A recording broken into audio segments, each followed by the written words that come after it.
Now, let's say the first day of practice, I fished my first zone and I had minimal success. I caught a couple 2.5s, maybe a 3-pounder, or maybe I didn't even catch that. Maybe I caught a 2-pounder and 1 3-pounder or something like that. Do I eliminate that zone? Absolutely not. You don't want to just be like, oh, just because I caught 2 or 3 fish out of there, I need to go somewhere else. I'm going to go somewhere else on day number 2 of practice. I'm going to go to my second zone. Now, let's say I have similar results there to where it's like I only caught 2 or 3 fish. I liked how it looked, because I picked this out prior.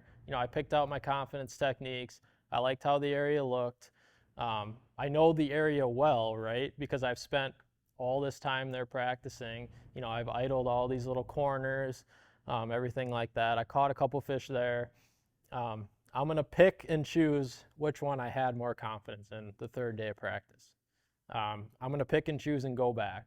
I'm going to go back and expand as much as I can in that first zone that I picked, whether it was the first one or the second one of that day, and do that. Now, during the tournament, when I go back to that zone that I picked that I had more confidence in and expanded on that third day of practice, when I went back for that, let's just slide back a little bit. When I went back for that third day of practice, I went into that zone, not going in there firing at everything and catching all the fish. Like, that's not what I did when I went in there. I went in there, stealthy.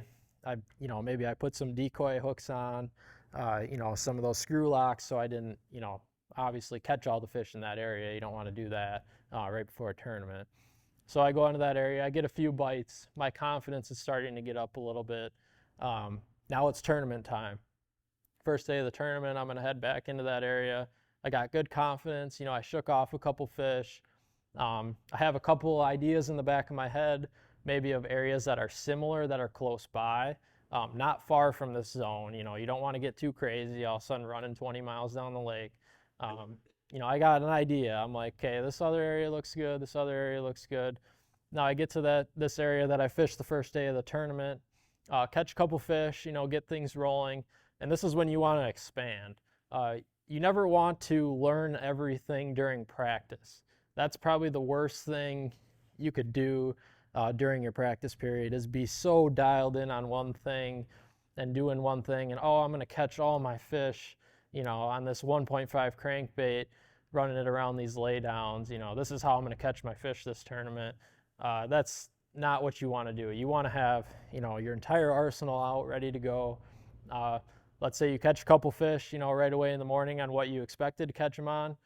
That's when you start to expand, because you're probably going to go back through that same area, but you're not going to go back through that same area doing the same exact technique. You need to expand a little bit. There's a good example of this that I did last year on Lake Okeechobee. I had an area that I was catching a lot of fish on a prop style bait, a topwater. I knew that obviously that wasn't going to be the primary deal, and a lot of people know that you can't just go around and throw topwater in Florida and catch every fish in the lake. So I had all my other stuff laid out, and throughout each day of that tournament, I learned a new technique. The first day I was throwing a prop bait. I caught all my weight on a prop bait because it was calm, it was muggy, it was hot. The next day I went out, I caught all my fish on a hybrid hunter crankbait off of where I was catching them on the prop bait, because it got windy. It was kind of sunny, windy, and a little bit cooler. And I ended up actually finding these submerged pieces of brush that were out on Lake Okeechobee, catching them on a crankbait. Never would have known I would have done that. I just happened to obviously be looking around with my electronics and find that during the tournament.